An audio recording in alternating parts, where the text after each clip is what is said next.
Okay, folks, we got our Unimat DB200, one complete machine shop that fits on a cookie sheet.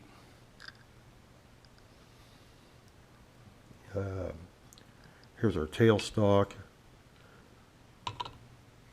which we have off right now. And let's see, I need to take the lathe apart and take this start stop off.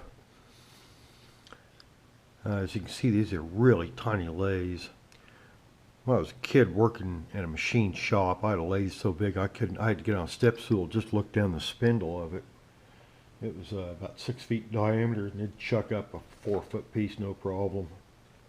Had an air chuck because it was just too big for a human being to try to operate that. Anyway, this is also a lathe and a milling machine. Like, here's the milling table. And here's the milling head.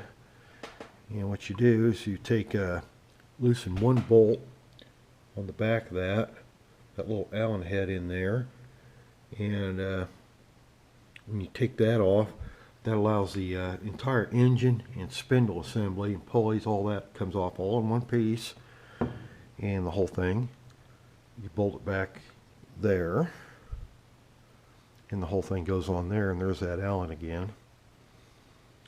And that allows this, as you can see, that's 90 degrees. That allows that, you have a milling machine, have this spindle pointing down then. I'm shooting this with my GoPro, so if it looks like an action shot, it's because it is. Anyway, here's our milling head attachment. Our milling table.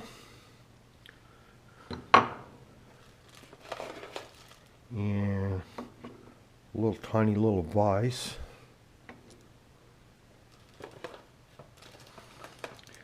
Everything's just so tiny for this. There's a live center.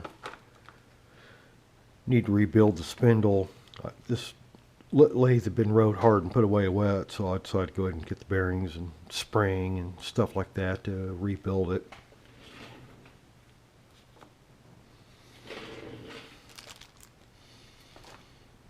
Anyway, like a complete machine shop that fits on a cookie sheet. I was looking for something to hold this in, and finally came across, and was going to mount it on a piece of plywood, which you see a lot of.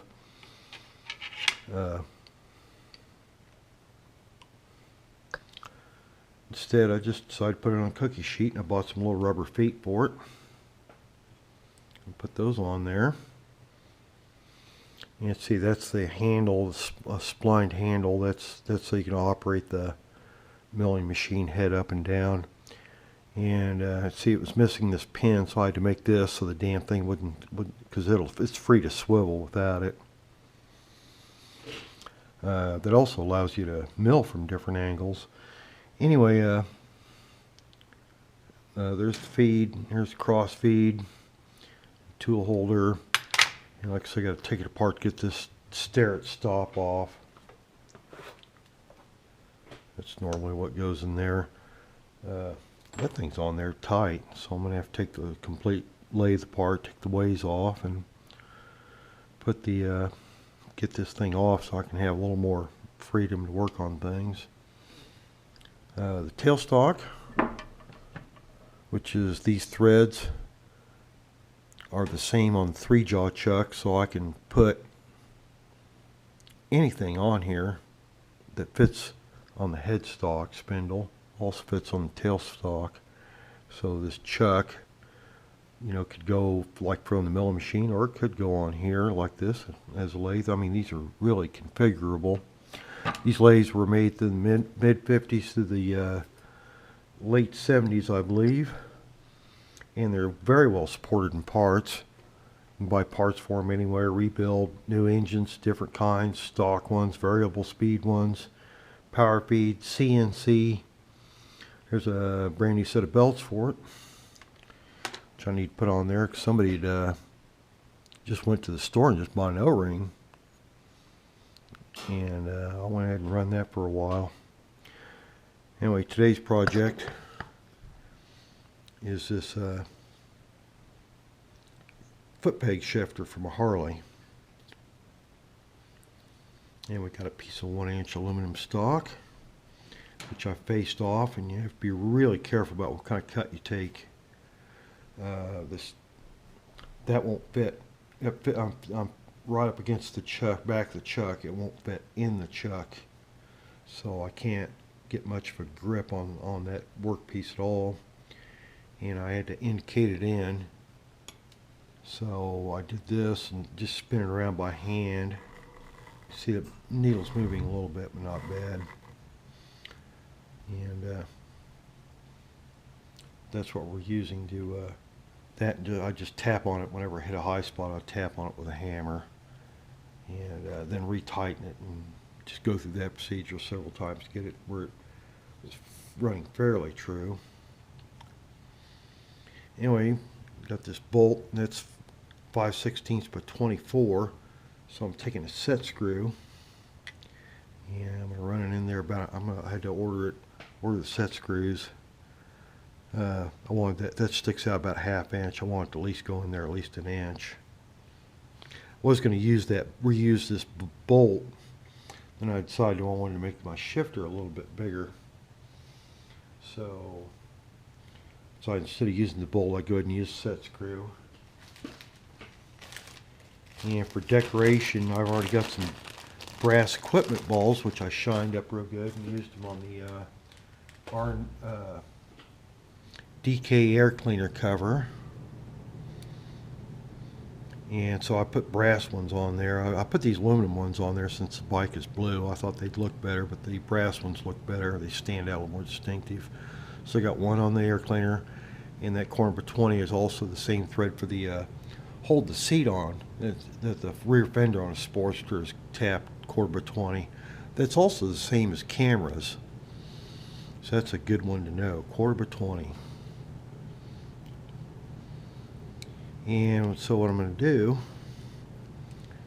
this side will be drilled and tapped for the shifter, blind with a blind hole, and on the other side, I'm going to nestle one of these balls in there by countersinking that in a little bit, and put the brass ball on there for decoration, and it'll be purely for decoration. Or if the bike ever goes BMW on me, I can unscrew the scratched one and put on a clean one. Depending on how hard it goes BMW on me. And in any case, that's my little Unimat lathe and my little Unimat projects. Rather than flipping around with this switch, I went ahead and I got an old Curtis Power Commander for a computer. And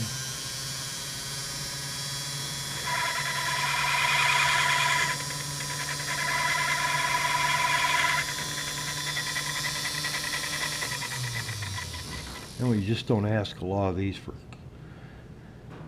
making a cut. You just go a few thousandths at a time, and you can tell by the shavings I'm not taking much of a cut. You push it very hard if you don't have the piece chucked up in there good. In this case, I'm unable to. All I can just get a hold of is just a little bit there, about 1/2 or 3/4 there. You just can't push it very hard. Anyway, that's another edition of Mike's Miniature Machine Shop. Oh, and these remotes. God, these remote fobs just drive me nuts on the GoPro. Sometimes they're real responsive. You push the button in a couple, 3 seconds, they'll respond. And other times you can just sit there and click on that thing and it'll just sit there and just keep running.